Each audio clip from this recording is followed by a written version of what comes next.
आज के लेक्चर में हम लोग बात करेंगे स्पेक्ट्रम की। तो देखिए स्पेक्ट्रम क्या होता है।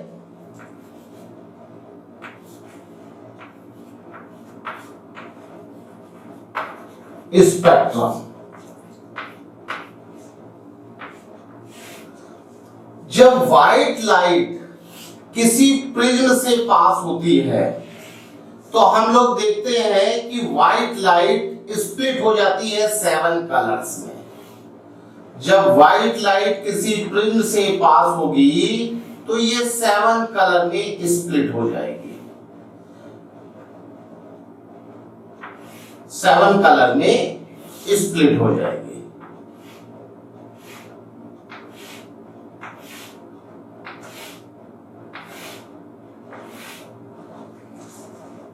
यहां पर नीचे violet, indigo, blue, green, yellow, orange and red, ये है हमारा colour spectrum. This is known as colour spectrum.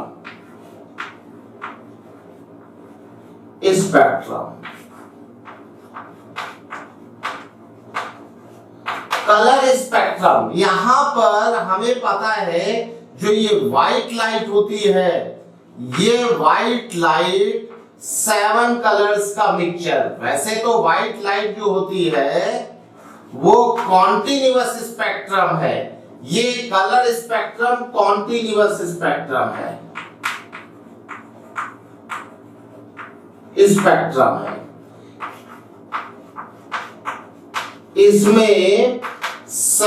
इसमें 3800 एंगस्ट्रॉम वेवलेंथ से, इसमें 3800 एंगस्ट्रॉम वेवलेंथ से 7800 एंगस्ट्रॉम वेवलेंथ, इतनी वेवलेंथ होती है। तो स्पेक्ट्रम क्या होता है, वेवलेंथ का, हम लोग ये कह सकते हैं वेवलेंथ का सेपरेशन स्पेक्ट्रम है। स्पेक्ट्रम क्या है, separation of wavelength is known spectrum. यहां पर इस प्रिज्म ने क्या किया है, इस प्रिज्म ने ये व्हाइट लाइट की वेवलेंथ को सेपरेट कर दिया है। सबसे ज्यादा वेवलेंथ होती है किसकी, रेड की। रेड की वेवलेंथ लैम्डा रेड सबसे ज्यादा होता है, सबसे ज्यादा लैम्डा रेड होता है। फिर उसके बाद lambda orange, lambda yellow, lambda green, lambda blue, lambda indigo and lambda violet. सबसे कम जो वेवलेंथ होती है वो किसकी है, वायलेट की होती है। ये ऑर्डर ऑफ वेवलेंथ है, ऑर्डर ऑफ वेवलेंथ।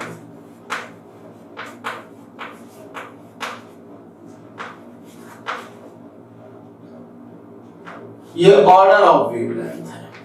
सबसे ज्यादा एनर्जी किसकी होगी, सबसे ज्यादा एनर्जी का फोटोन वायलेट कलर, जिसकी वेवलेंथ सबसे कम उसके फोटोन की एनर्जी सबसे ज्यादा। सबसे ज्यादा फोटोन की एनर्जी वायलेट की होगी और सबसे कम रेड की होगी, ठीक है ना। तो जिसका ज्यादा वेवलेंथ होती उसका डेविएशन कम होता है, ठीक है ना। जिसकी ज्यादा वेवलेंथ होती है उसका डेविएशन कम होता है। Angle of deviation, angle of deviation is inversely proportional to wavelength।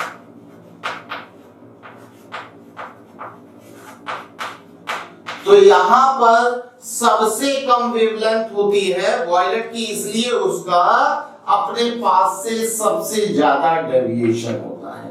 सबसे ज्यादा डेविएशन ये क्या है, थीटा वी, और ये है थीटा रेड।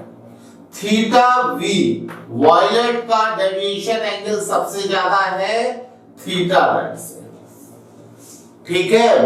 तो यहां पर स्पेक्ट्रम क्या होगा, separation of wavelength is known as spectrum.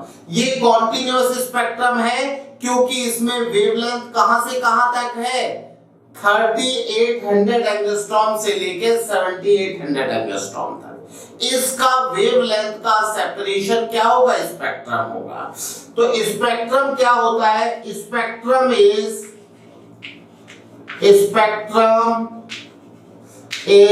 Separation of wavelength, is separation of wavelength। जो वेवलेंथ का सेपरेशन होगा वो स्पेक्ट्रम होगा, ठीक है ना। Separation of wavelength is known as spectrum, ठीक है ना। In other words set of wavelength, in other words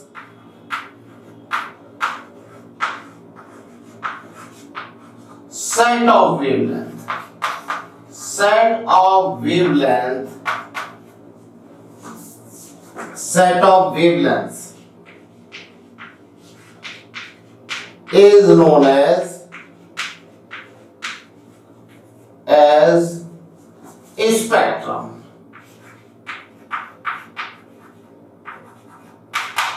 अब देखिए स्पेक्ट्रम को हम कैटेगराइज कर सकते हैं। Spectrum are two types, continuous spectrum and line spectrum. Spectrum are two types,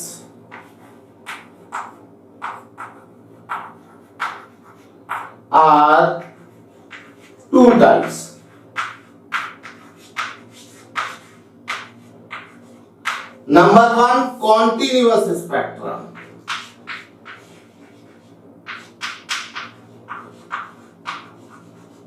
spectrum.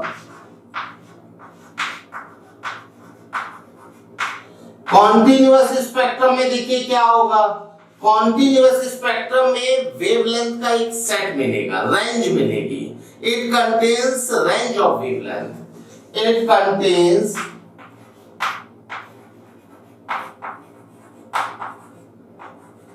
Range of wavelength, range of wavelength।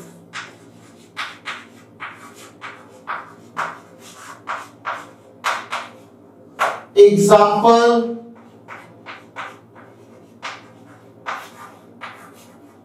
color spectrum, color spectrum of light,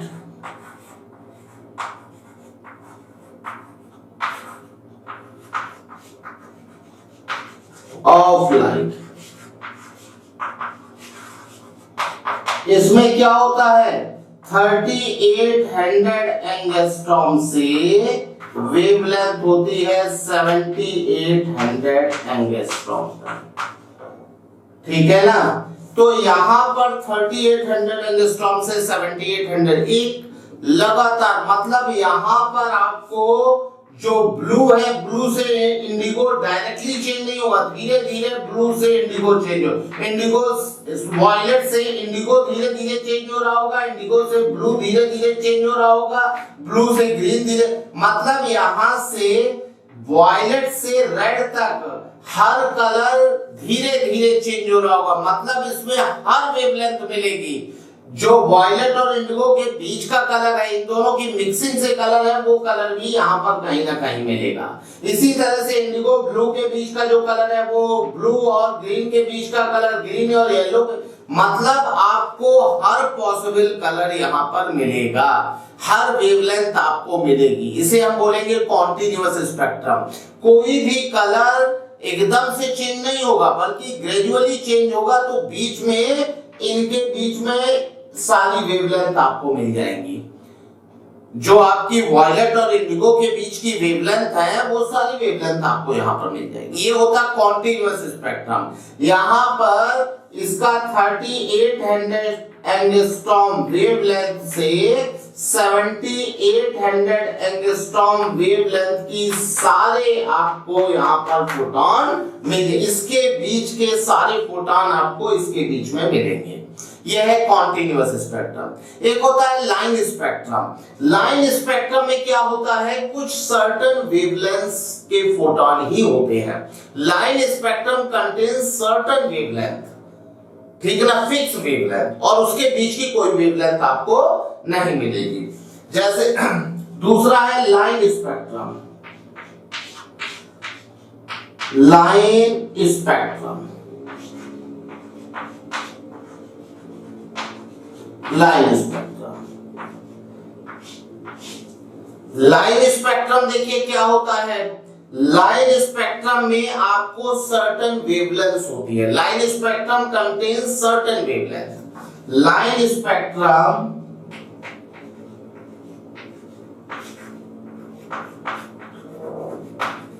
certain wavelengths।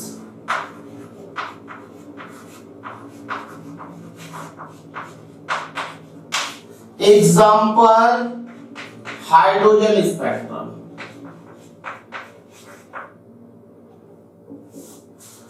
Example hydrogen spectrum. हम लोग hydrogen spectrum की अभी study करेंगे। Hydrogen spectrum में क्या होगा, continuous नहीं होगा, बल्कि कुछ वेवलेंथ्स आपको, सर्टेन वेवलेंथ ही आपको मिलेंगी, ठीक है ना। तो यहाँ पर सर्टेन वेवलेंथ ही आपको मिलेंगी, कॉन्टिन्यूअस वेवलेंथ नहीं मिलेगी। उसकी बात अभी हम लोग कर लेंगे। यहाँ पर सर्टेन वैल्यू ऑफ वेवलेंथ ही आपको मिलेगी, जैसे 3000, 4000, वो डिपेंड करेगा कि आपका एटम कौन सा है। हाइड्रोजन स्पेक्ट्रम में सर्टेन वेवलेंथ मिलती है, उसकी बात अभी हम लोग करने जा रहे हैं। हम लोग बात करने वाले हैं हाइड्रोजन स्पेक्ट्रम की। Spectrum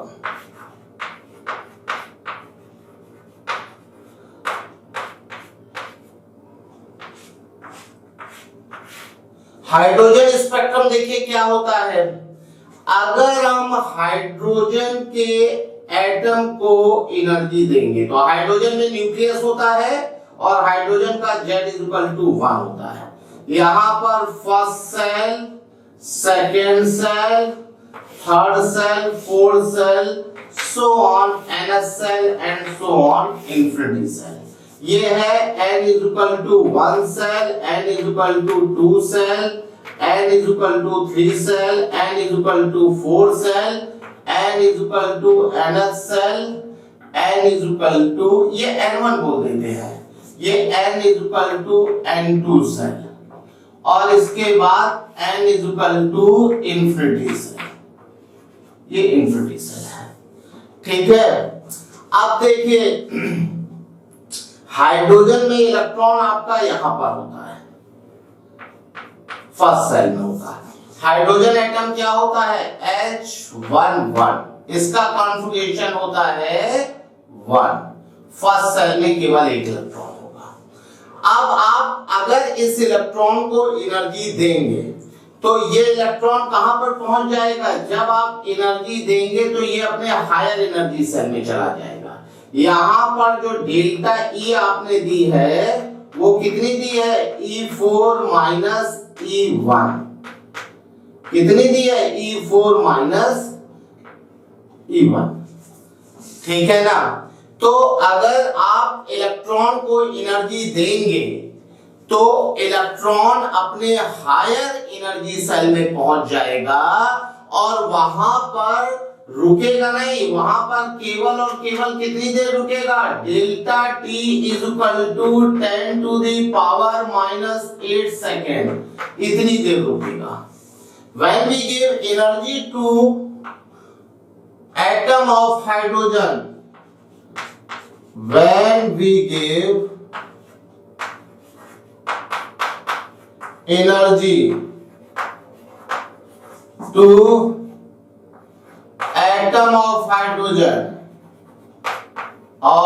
hydrogen,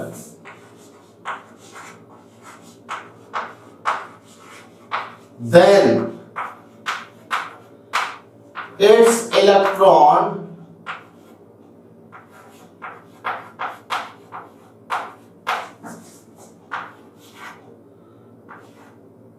goes to higher energy cell, higher energy cell.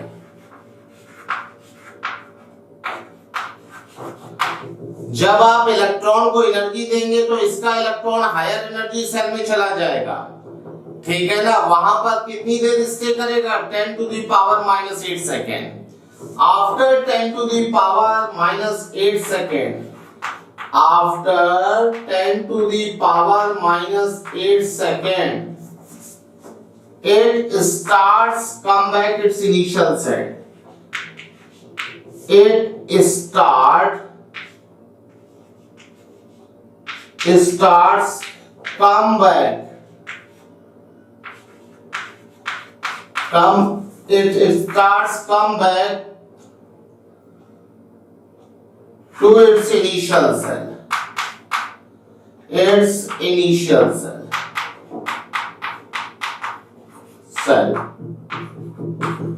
देखिए, जब आप इसको एनर्जी देंगे तो अपने हायर एनर्जी सेल में चला जाएगा और वहां पर 10 to the power -8 सेकंड तक रुकेगा, फिर ये अपने एनर्जी सेल में वापस आना स्टार्ट कर देगा। जब वापस आएगा तो ऐसा जरूरी नहीं कि वो डायरेक्ट फर्स्ट सेल में जंप करे, हो सकता है फोर्थ सेल में थर्ड सेल में आए, फोर्थ सेल से थर्ड सेल में आए, थर्ड सेल से फर्स्ट सेल में जंप करे, हो सकता है फोर्थ सेल से सेकंड सेल में आए देन फर्स्ट सेल में आए, ऐसा भी हो सकता है फोर्थ सेल से थर्ड सेल में आए, थर्ड सेल से सेकंड सेल में आए देन फर्स्ट सेल में जंप करे, वो डायरेक्ट फर्स्ट सेल में भी जंप कर सकता है। There are so many possibilities. जब इलेक्ट्रॉन अपने एक्साइटेड स्टेट से, एक्साइटेड स्टेट क्या होती है?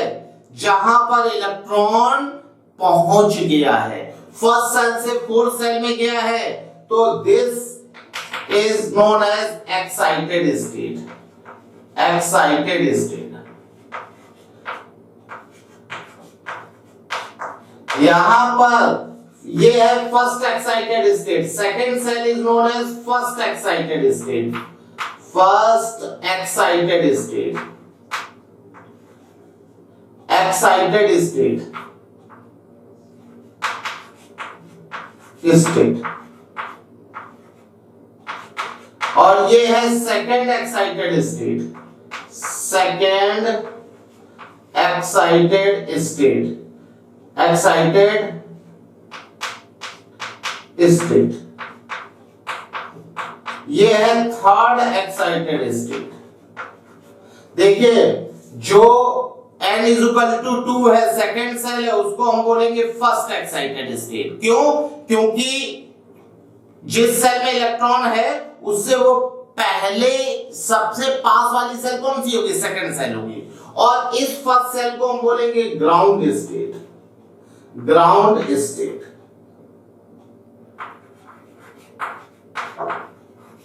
जिसमें इलेक्ट्रॉन है इसको हम बोलेंगे ग्राउंड स्टेट।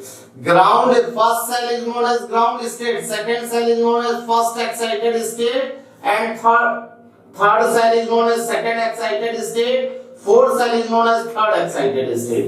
तो जब इलेक्ट्रॉन अपने एक्साइटेड स्टेट में होगा तो वहां से वापस आना स्टार्ट करेगा, तो वो स्टेप्स में भी आ सकता है। जैसे इलेक्ट्रॉन को आपने एनर्जी दी तो वो फर्स्ट सेल से फोर्थ सेल में चला गया, फोर्थ सेल मतलब थर्ड एक्साइटेड स्टेट में चला गया। अब वो थर्ड एक्साइटेड स्टेट से ग्राउंड स्टेट में डायरेक्टली जंप कर सकता है, या थर्ड एक्साइटेड स्टेट से सेकंड एक्साइटेड स्टेट में आए देन ग्राउंड स्टेट में आए, थर्ड एक्साइटेड स्टेट से second excited state then first excited state then ground state. तो there are so many possibilities. जब इलेक्ट्रॉन वापस आ रहा होगा उस समय वो क्या करेगा? फोटोन इमिट करेगा। जब इलेक्ट्रॉन वापस आ रहा होगा तो फोटोन इमिट करेगा। अभी जो फोटोन इमिट करेगा उसी के वेवलेंथ के सेट को हम बोलते हैं हाइड्रोजन स्पेक्ट्रम, ठीक है ना। तो in this process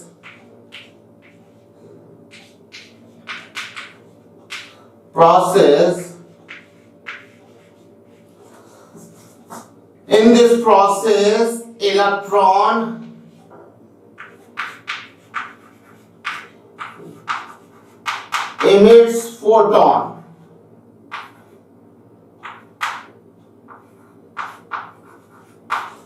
photons of energy equal to energy difference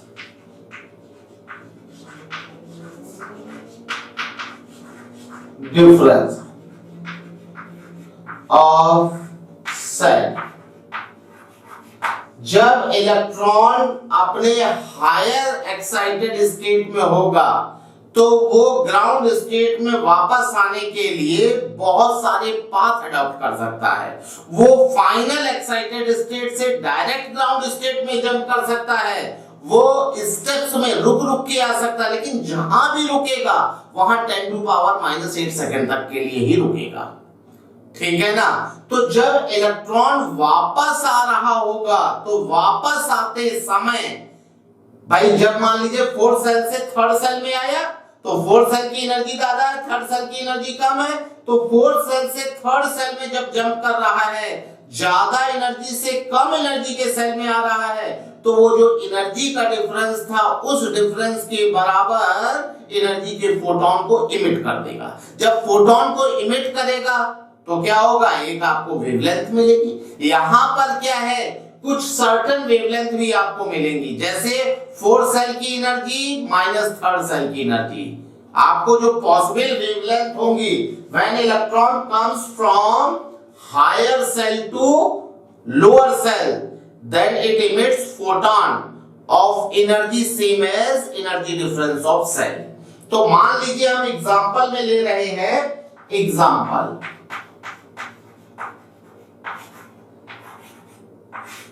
electron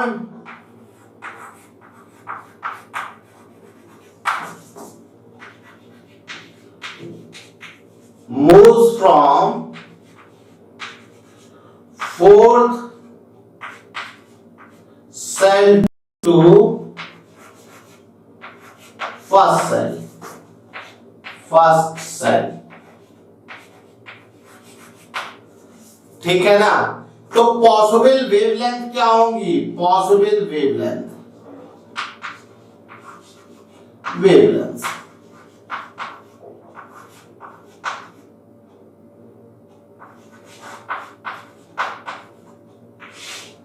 पहली वेवलेंथ होगी hc/λ1, ये किसके बराबर होगी, E4 माइनस E3, इसके बराबर होगी E4 माइनस E3। अब E4 E3 आपको पता है। दूसरी पॉसिबल वेवलेंथ होगी hc/λ2। ऐसा हो सकता है कि वो थर्ड सेल से सेकंड सेल में जंप करे। hc/λ3 क्या होगा, ये हो जाएगा E2 माइनस E1। ठीक है ना। एक हो जाएगा hc/λ4, ये डायरेक्ट E4 माइनस E1। इस वेवलेंथ डायरेक्ट भी तो जंप कर सकता है। hc/λ5, ये हो सकता है E4 माइनस E2। ठीक है ना। hc/λ6, ये हो सकता है E4 minus E1, E4 minus E2, E4 minus E2। ठीक है ना। अब E3 minus E1, E3 minus E1। ठीक है ना। तो जो पॉसिबल वेवलेंथ होंगी वो 6 वेवलेंथ होंगी, λ1, λ2, λ3, λ4, λ5, λ6। भाई यहां पर 6 पॉसिबिलिटीज हैं। वन पॉसिबिलिटी ये है, सेकंड पॉसिबिलिटी ये है, थर्ड पॉसिबिलिटी ये है, फोर्थ पॉसिबिलिटी ये है और फिफ्थ पॉसिबिलिटी ये है। ठीक है ना। और 6 पॉसिबिलिटी ये है। There are only 6 possibilities। अब ये 6 पॉसिबिलिटी है तो इसका मतलब जब फोर्थ सेल से इलेक्ट्रॉन फर्स्ट सेल में आएगा तो केवल 6 वेवलेंथ देगा, उसके बीच की वेवलेंथ कोई नहीं मिलेगी। ठीक है ना। तो यहां पर इसके स्पेक्ट्रम में क्या होगा, कुछ सर्टेन वैल्यूज ऑफ वेवलेंथ मिलेगी। एक लैम्डा 1 मिलेगा, लैम्डा 2 मिलेगा, लैम्डा 3 मिलेगा, लैम्डा 4, लैम्डा 5, लैम्डा 6। इस स्पेक्ट्रम को हम बोलेंगे इमिसिव स्पेक्ट्रम। इमिसिव स्पेक्ट्रम इसलिए बोलेंगे क्योंकि इसमें इमिशन से जो वेवलेंथ मिल रही है उनको हम रिप्रेजेंट कर रहे हैं। ठीक है ना। This hydrogen spectrum is known as emissive spectrum. This hydrogen spectrum is known as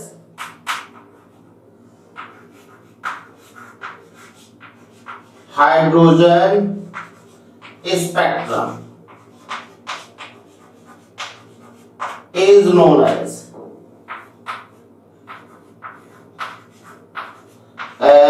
emissive spectrum. Spectrum.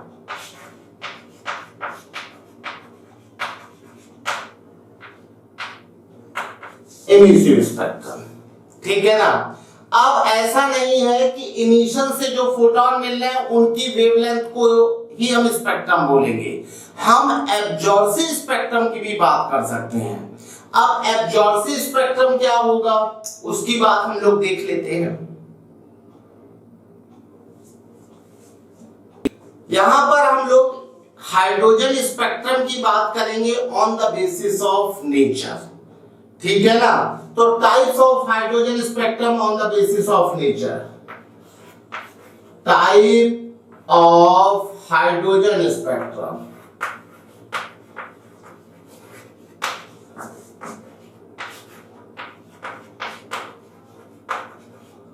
On the basis of nature.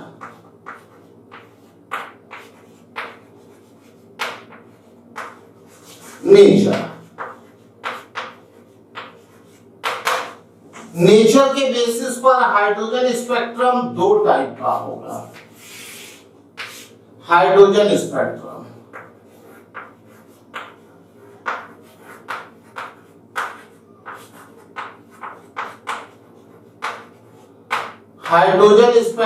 दो टाइप का होगा। एक होगा एब्जॉर्सिव स्पेक्ट्रम।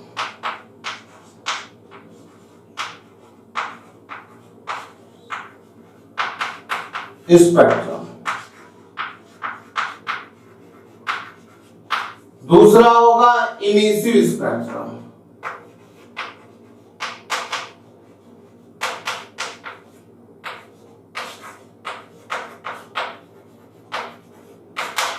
देखिए जो ये एब्जॉर्सिव स्पेक्ट्रम होगा इसको हम ऑब्जर्व करेंगे फोटोग्राफिक फिल्म पर।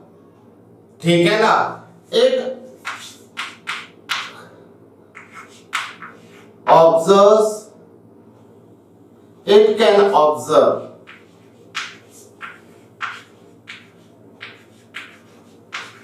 on photographic film.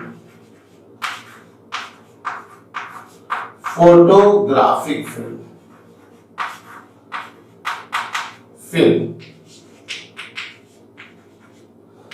देखिए जैसे ये हाइड्रोजन स्पेक्ट्रम है, यहां पर क्या है, हमने हाइड्रोजन गैस ले ली, यहां पर है हाइड्रोजन गैस।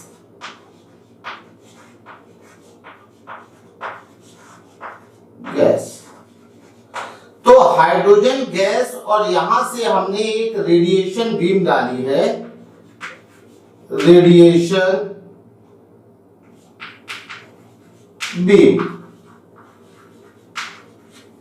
इसमें क्या है, इसमें आपको वेवलेंथ आपको मिल रही सारी wavelength, lambda 0 to infinite wavelength की सारी वेवलेंथ है। तो यहां पर ये हाइड्रोजन गैस है, तो यहां पर जो हाइड्रोजन के एटम होंगे वो कुछ वेवलेंथ को तो एब्जॉर्ब कर लेंगे। कौन सी वेवलेंथ एब्जॉर्ब करेंगे, देखिए यहां पर जो आपको वेवलेंथ मिलेंगी वो डिफरेंट वेवलेंथ मिलेंगी। ये वेवलेंथ वो वेवलेंथ होंगी जो एब्जॉर्ब नहीं हुई। देखिए हाइड्रोजन एटम में आपको पता है first shell, second shell, third cell, fourth shell, fifth shell and so on. तो फर्स्ट सेल के जो इलेक्ट्रॉन है, तो यहां पर ये वाली वेवलेंथ एब्जॉर्ब हो जाएगी। कितनी वेवलेंथ? ये 1 है, ये 2 है, ये 3 है, ये 4 है एंड सो ऑन, ये इंफिनिटी है। तो जब हम यहां पर रेडिएशन डालेंगे तो ये कितना फोटोन एब्जॉर्ब करेगा? इसके 1 से 2 पर जाने के लिए E2 माइनस E1 इतनी एनर्जी को एब्जॉर्ब कर लेगा। इसे एब्जॉर्ब कर सकता है E3 माइनस E1, इसको एब्जॉर्ब कर लेगा E4 माइनस E1 को एब्जॉर्ब कर लेगा। ये जो फोटोन है इन फोटॉन्स को एब्जॉर्ब करेगा ना, तो इस रेडिएशन से वो सारे फोटोन एब्जॉर्ब कर लेगा जो इस एनर्जी का होगा या इस एनर्जी का होगा या इस एनर्जी का होगा and so on. E5 minus E1 को एब्जॉर्ब कर लेगा। तो जो बचा हुआ ये जो वेवलेंथ है, ये वेवलेंथ आपको क्या मिलेगा? यहां पर जो रेस्ट वेवलेंथ है वो आपको मिलेगी, रेस्ट वेवलेंथ।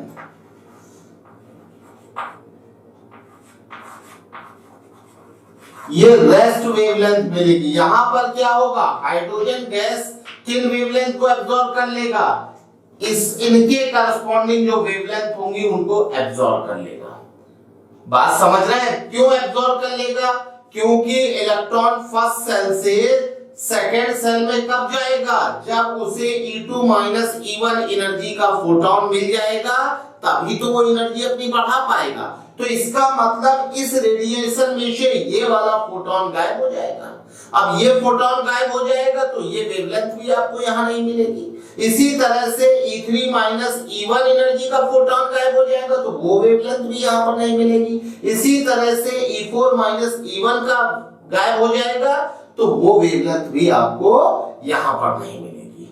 ये है आपका हाइड्रोजन स्पेक्ट्रम एब्जॉर्सिव टाइप का, क्योंकि यहां पर फोटोग्राफिक फिल्म पर जो आपको वेवलेंथ मिलेंगी वो वेवलेंथ वो मिलेंगी जो कि एब्जॉर्ब नहीं हुई है। ठीक है ना? जो एब्जॉर्ब हो गई है वो वेवलेंथ इससे गायब हो जाएंगी। तो यहां पर जो गायब वेवलेंथ का सेट होगा, एब्सेंट वेवलेंथ का सेट होगा, वो क्या होगा? एब्जॉर्सिव स्पेक्ट्रम। मतलब यहां पर क्या होगा? set of absent wavelength is known as absorptive spectrum. Set of absent wavelength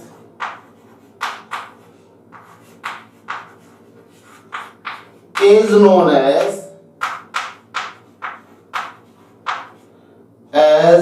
absorptive spectrum.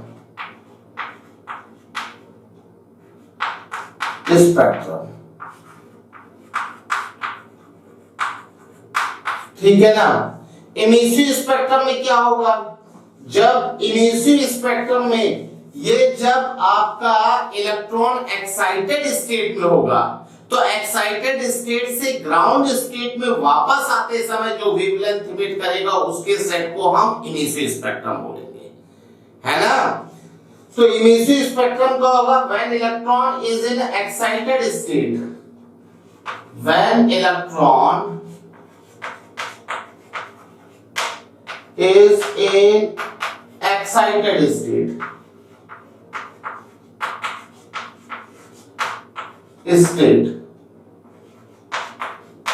Then it comes back. Its ground state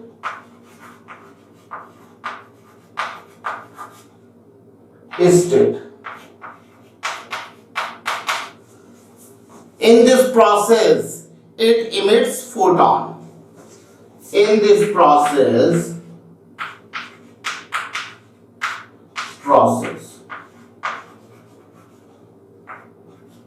it emits photon.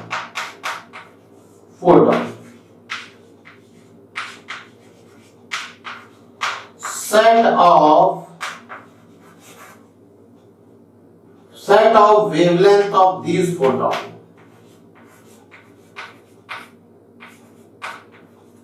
of these photons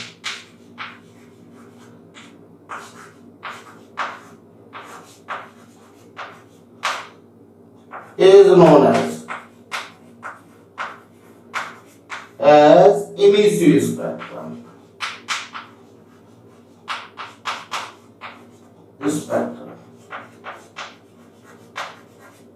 देखिए, जब इलेक्ट्रॉन अपने एक्साइटेड स्टेट में होगा तो वो जब वापस आएगा ग्राउंड स्टेट पर तो फोटॉन्स इमिट करेगा और उन फोटॉन्स की एनर्जी क्या होगी, एनर्जी डिफरेंस के बराबर होगी। वापस आते समय वो स्टेप्स में भी आ सकता है, ये मैंने बताया था।